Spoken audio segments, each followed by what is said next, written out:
आज से 76 साल पहले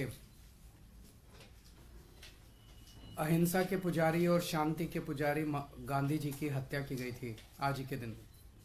और आज 76 साल के बाद आज ही के दिन उन्होंने जनतंत्र की, लोकतंत्र की हत्या की है। एक तरह से लोकतंत्र के लिए आज काला दिन है। जिस तरह से इन्होंने गुंडागर्दी करके, सरेआम बेईमानी करके, और किस्मत से वो उनकी बेईमानी जो है वो वीडियो में कैप्चर हो गई। वो पूरा देश आज सोशल मीडिया के ऊपर और मीडिया के ऊपर देख रहा है कि किस तरह से इन्होंने वोटों की चोरी की है और इन्होंने ज़बरदस्ती चंडीगढ़ के अंदर अपना मेयर बनाया है। इशू ये नहीं है कि मेयर किसका बनना चाहिए। चुनाव है, चुनाव में हार जीत तो लगी रहती है, कभी वो जीतते हैं कभी हम जीतते हैं।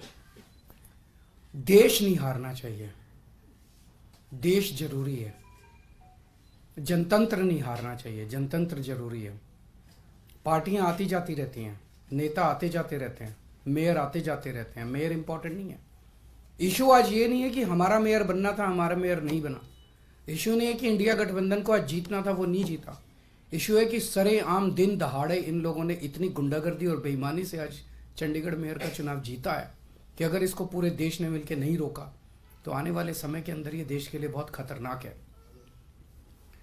2 साल पहले चुनाव हुए थे चंडीगढ़ के म्यूनिसिपैलिटी के। उसके आंकड़े ये हैं कि 13 हमारे काउंसलर हैं,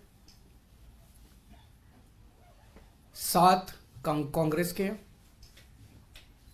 15 इनके हैं और एक अकाली दल का है जो इनके साथ है, तो 16 इनके हैं। 13 हमारे, 7 कांग्रेस के और 16 इनके, टोटल 36 हैं।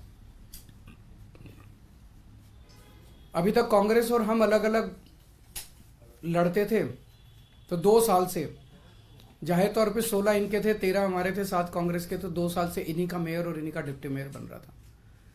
स्ट्रेट कैलकुलेशंस हैं, स्ट्रेट। इस बार इंडिया गठबंधन के तहत कांग्रेस और आम आदमी पार्टी साथ आ गई, तो स्ट्रेट इलेक्शन था। 20 हमारे थे, 16 उनके थे। इसमें कोई बहुत बड़ी गणित नहीं थी, इसमें कोई बहुत बड़ा वो नहीं था। लेकिन शुरू से इनकी नीयत खराब थी, शुरू से इनकी नीयत खराब थी। जब से चुनाव ऐलान हुए, सबसे पहले तो इन लोगों ने प्रिसाइडिंग ऑफिसर, अपनी पार्टी के एक कार्यकर्ता को, अपनी पार्टी के एक ऑफिस बेरर को, पदाधिकारी को इन्होंने प्रिसाइडिंग ऑफिसर घोषित कर दिया। उसके बाद जब चुनाव की तारीख तय हुई, 18 जनवरी को चुनाव था। अचानक 18 जनवरी को इनका पदाधिकारी जो था, ये प्रिसाइडिंग ऑफिसर, ये बीमार, बोला मैं बीमार हो गया, अस्पताल में चला गया और चुनाव इंडेफिनेटली टाल दिए गए। हम कोर्ट गए और कोर्ट से हम लोग तारीख तय करवा के लाए। इस दौरान इन्होंने हमारे और कांग्रेस के काउंसलर्स को खरीदने की, डराने की, धमकाने की बहुत कोशिश की, जैसे कि पूरे देश भर में करते ही हैं। इनकी फितरत है, हर जगह करते हैं। लेकिन किस्मत से एक भी नहीं टूटा और आज चुनाव हुए, चुनाव होने थे, चुनाव हुए। कोर्ट के डायरेक्शंस के बावजूद इन लोगों ने जो बदमाशी की, हम सब देखते हैं कि चुनाव तो हुआ आज, लेकिन जब चुनाव के वोटों की गिनती होती है, चाहे राज्य स्तर का चुनाव हो चाहे देश का चुनाव हो, गिनती के वक्त मशीन का नंबर बताया जाता है, दिखाया जाता है।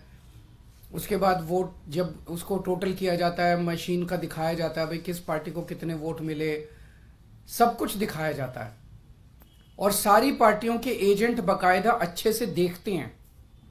यहां भी प्रोसीजर ये था, कानून में ये था कि हर पार्टी का एजेंट वहां बैठेगा और पार्टी का एजेंट को, जैसे दिल्ली में भी एमसीडी के चुनाव हुए, एमसीडी के मेयर का चुनाव हुआ, वो भी बैलेट पेपर से होता है, तो वो सारे एजेंट बैठते हैं, एक एक वोट बाकायदा सभी एजेंट्स को दिखाए जाते हैं।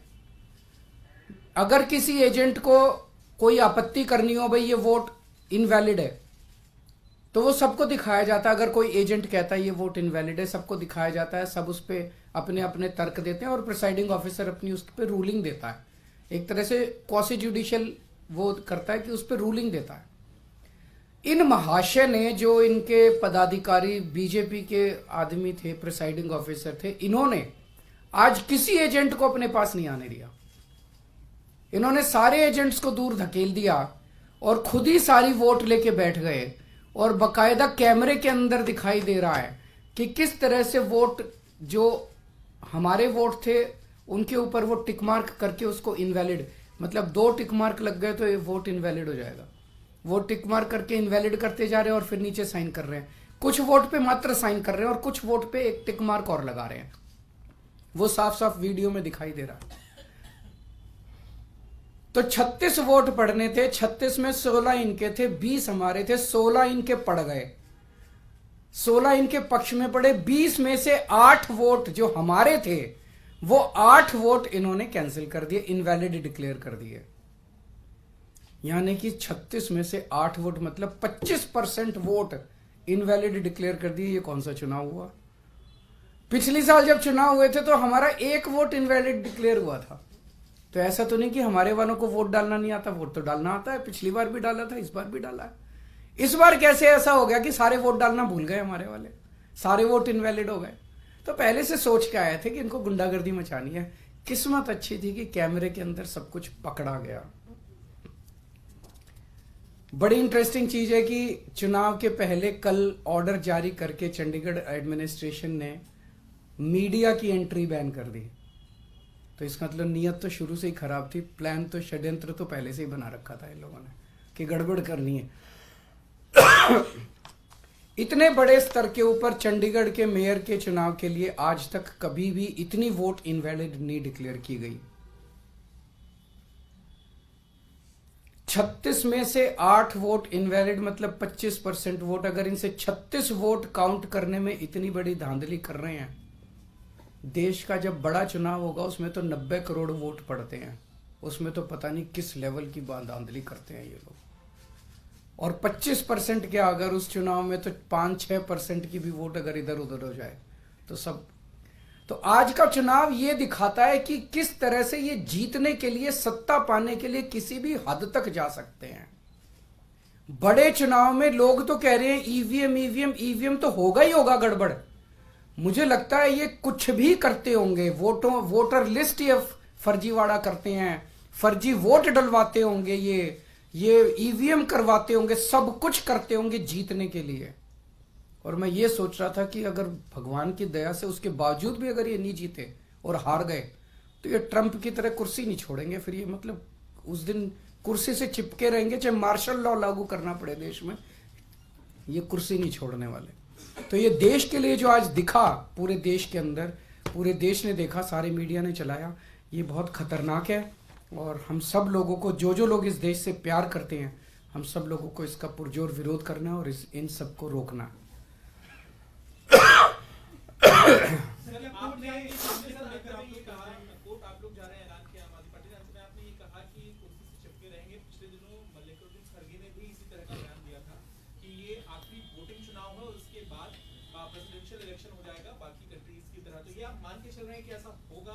ये सारे जो आसार दिखाई दे रहे हैं ये इसी तरफ इंगित करते हैं कि बहुत बड़े स्केल के ऊपर कुछ तो गड़बड़ है।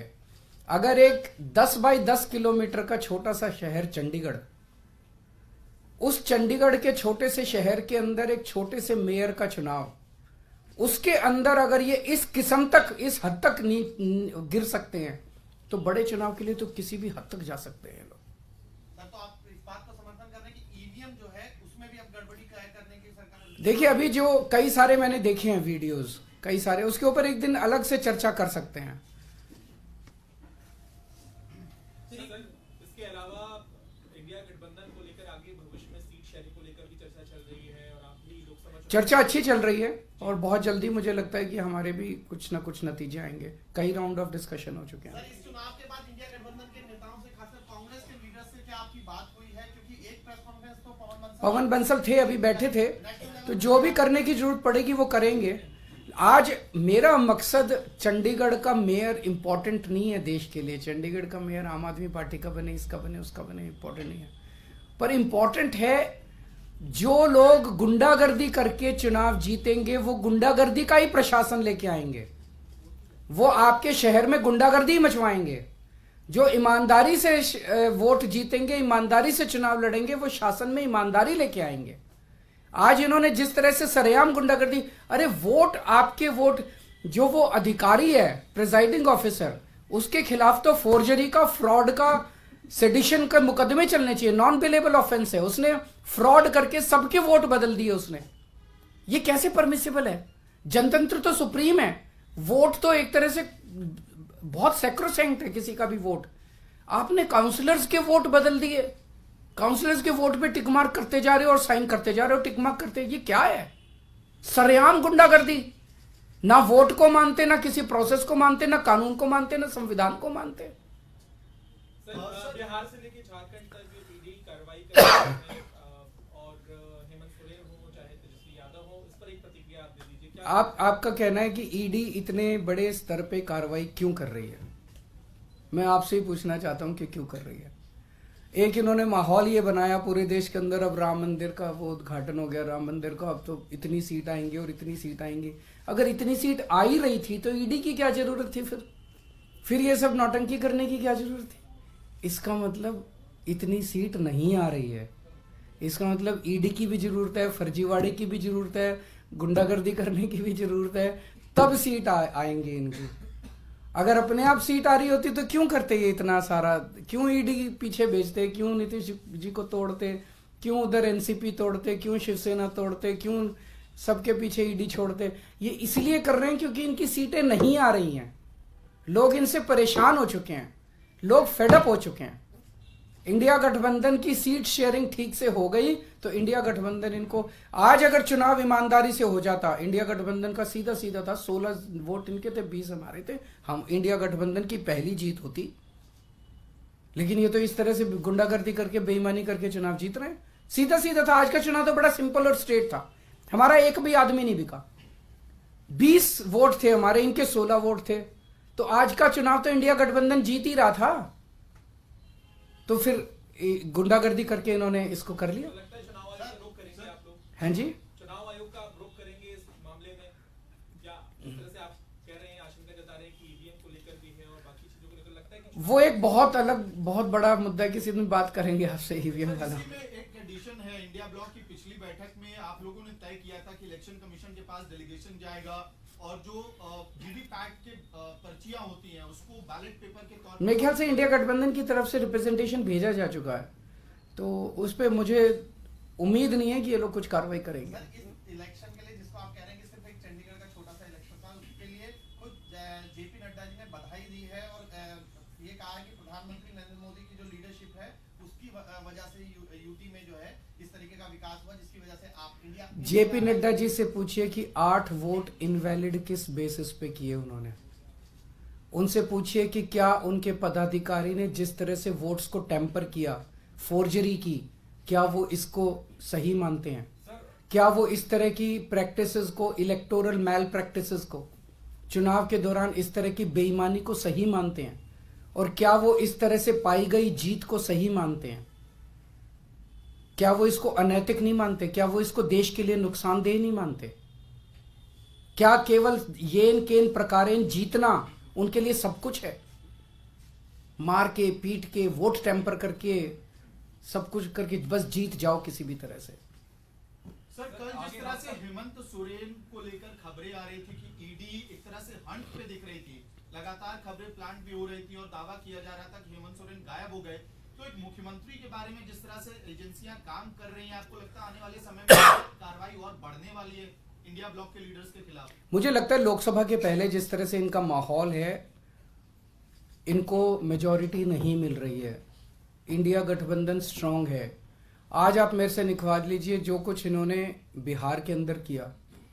पिछली बार इन्होंने 17 सीट दी थी नीतीश जी को, 17 सीट पे लड़ी थी बीजेपी, 17 की 17। इस बार भी ये 17 सीट दें अगर नीतीश कुमार जी को, 17 की 17 सीटें नीतीश कुमार जी हारेंगे। उन्होंने बिहार की जनता के साथ धोखा किया, तो बीजेपी को इसका नुकसान होने वाला। इस तरह की हरकतें ये देश पसंद नहीं करता। ईमानदारी से लड़ो चुनाव, अगर आप जीते हो आप जीतो, कोई और जीते, कोई जिसकी सरकार बने उसको चलाने। Thank you. कोर्ट के आदेश के बाद चुनाव हुए थे तो आम आदमी पार्टी